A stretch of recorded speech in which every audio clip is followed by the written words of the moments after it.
ইনকিলাব মঞ্চের হাদি ভাই আর নাই। তাকে খুন করা হয়েছে, তাকে গুলি করা হয়েছে গত শুক্রবার থেকে এই শুক্রবার পর্যন্ত 8 দিন। খুনির কোনো খবর নাই। খুনি কেউ বলে ভারত চলে গেছে, কেউ বলে এখানে আছে এখানে আছে। তার দোষ কি ছিল জানেন? সে যে খালি সব রাজনৈতিক দলের সমালোচনা করতে তা না, কোনো দল ছাড়া ব্যক্তি হিসাবে হাদি ভাই একজন ভালো মানুষ। হাদি ভাই যখন তার বিভিন্ন প্রোগ্রামে বলছে যে আপনারা আমার সন্তানরে দেখেন, তারপরে বলতো যে আমি মৃত্যুর পরে যাতে শহীদি মৃত্যু হয়, এরকম তার আশা ছিল আর কি। তা আমার মনে হয় সে শহীদি মৃত্যু, কারণ সে কিন্তু কারোর সাথে আপোষ করে নাই। সে ভারতীয় আগ্রাসনের বিরুদ্ধে কথা বলতো, এইটা ছিল তার সবচাইতে বড় দোষ। আপনি আর আমি না যতই ফালাফালি করি মিছিল করি, কাজ হবো না তো। ওই ঘুরা ফিরা রসুনের পুটকি সব জায়গায় এক, সরি ফর পুটকি। তে এইরকম হাদি যারা উঠবে হবে, এরকম হাদিদেরকে কেউ বাঁচতে দিবে না।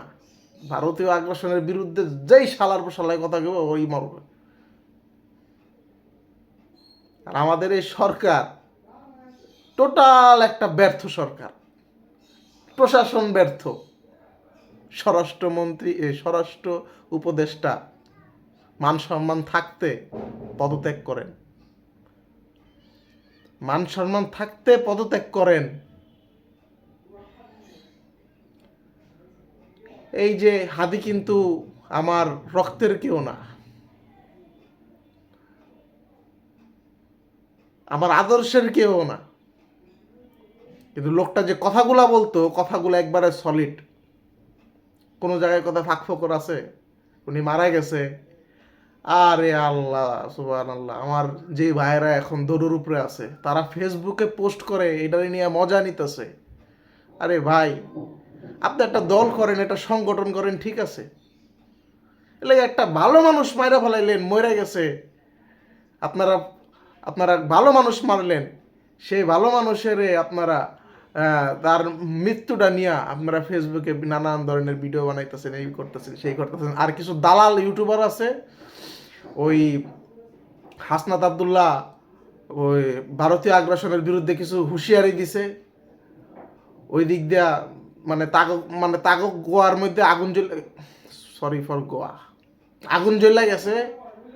যে কি ব্যাপার, হ্যাঁ, ওর লেগে এখন হাই কমিশনের ভিসা টিসা বন্ধ করেছে, এই সে হয়েছে, চাল আসে ভারত থেকে, এইটা আসে ভারত থেকে, ভারত ছাড়া আমরা চিন্তাই করতে পারি না। আবার আমার ভিডিও ছাড়লে আপনারা মানে অনেকে গালাগালি করে, করা না, তোর তো গালাগালি করছি, দালালের বাচ্চা দালাল। যখন তোর মালু আব্বারা যখন পানি ছেড়ে দিছিল, মনে আছে বাদের কথা, সারা বাংলাদেশের মানুষ এক হইয়া তারপরে সেই দেশেটা মোকাবেলা করছে। আল্লাহর সাহায্য আছে আমাদের প্রতি। কত বড় এক ঝামেলাতে সৃষ্টি করছিল। রিক্সাওয়ালা থেকে শুরু করে, দিনমজুর থেকে শুরু করে প্রত্যেকটা মানুষ তার নিজেদের ইনকাম সব কিছু দিয়ে দিছিল, যে নিয়ে যান। তারপর আমার ভাইদেরকে যেখানে পানি ছাড়ছে, প্লাবিত করে ফেলাইছে, ওই সব জায়গায় আপনারা এই হাদিয়াগুলা পৌঁছায় দেন। দালালের বাচ্চা দালাল। তার বাবারা যে পেঁয়াজ দেয় নাই, বাংলাদেশের মানুষকে খায় নাই।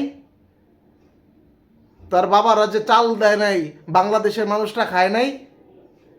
90% খাদ্যদ্রব্যের উপর ভারতের প্রতি ডিপেন্ড থাকতে হয় বাংলাদেশকে। চোরের ঘরে চোর, তুই কি জানোস? 90%। তুই তো দালাল, ভারতের দালাল। তোরা 100% তারা ভারতের দালাল। দালালি করা, কথায় কথায় দালালি করো, মানে কি একটা আমি তো আমেরিকা থাকি, আমার সমস্যা নাই, সমস্যা করবেন তা আপনারা। আরে শালা শুয়োর, বাংলাদেশে মুসলমানের আবার সমস্যা কি রে? 2টা হাত আছে, 2টা পা আছে, নাইমা যাবো কাফেরের প্রতি যুদ্ধে। তুই কি মনে করস?